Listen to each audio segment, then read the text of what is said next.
Hi, Gloria here with Healing You.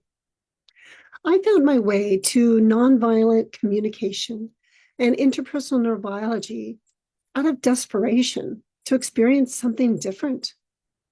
And I'm grateful to have received a ton of resonant empathy support over the years. Being held in a container of warmth, understanding, and acceptance has allowed the embedded patterns of my conditioning to unravel and new neural pathways of resilience to lie down in my nervous system. As I consistently received resonant empathy support, over time, I developed my own resonating self-witness. This inner witness is not simply a compassionate voice. It's a deeply responsive, warmly curious, and generous voice. These pathways empower us to live in a new way of being in our relationships with ourselves and with others. I remember receiving a correspondence from someone, and they began their communication acknowledging the value they experienced for the gifts that I bring into the world. And I noticed in that moment how my heart felt soft and open in response. However, the next sentence moved swiftly into an expression of pent-up anger and frustration around how this person experienced being in relationship with me. And it was followed by demands around how I should show up in the relationship. I felt stunned. I perceived a sense of patronizing superiority in the language that was used. And I noticed a sharp pang radiated in my chest.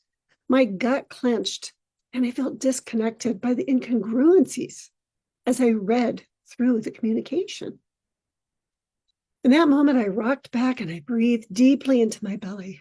I slowed everything down and tuned into my inner experience.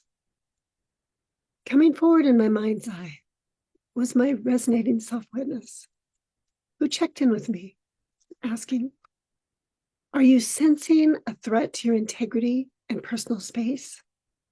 And I noticed that my semi-collapsed form shifted ever so slightly as I soaked up a tender eye gaze, the attuned resonance and enduring care that was now available to me.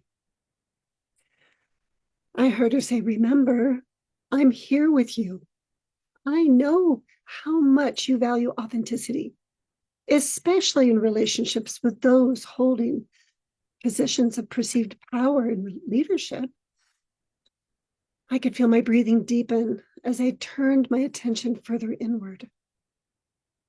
I asked myself, what is the learning here for me, right here and now? What pattern is emerging to empower me to be me anyway? So here's a little information. Neuroscience reveals how old patterns or neural nets dissipate when they're no longer driving behaviors for survival.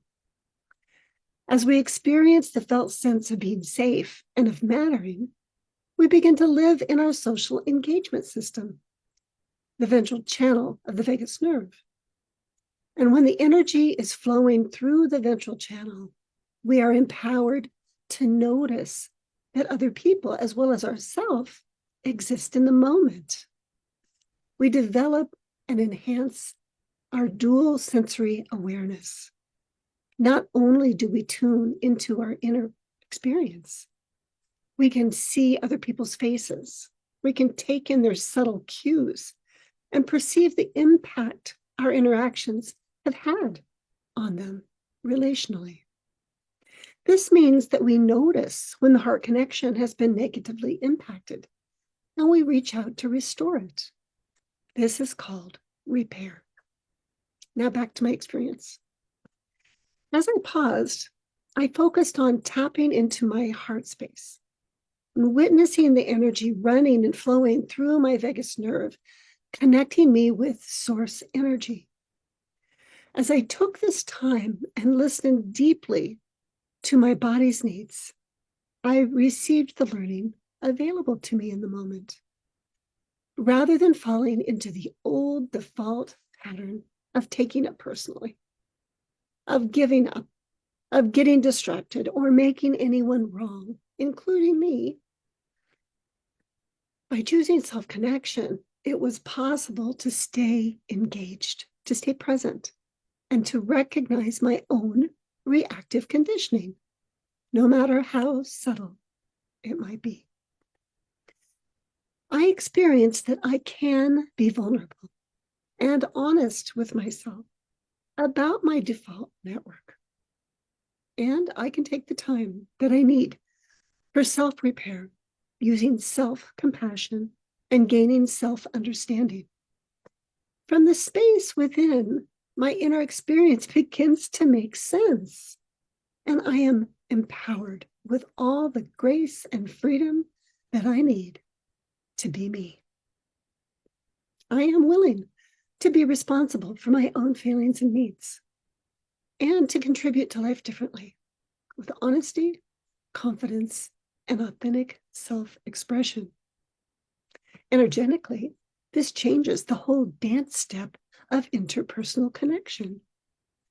And this is the relational dance step of authenticity that is experienced through constellations with horses or being in relationship with horses. To learn more about developing relationships of trust, reach out to me at glorialibecker.com. And thanks for being on the journey with me today, healing you.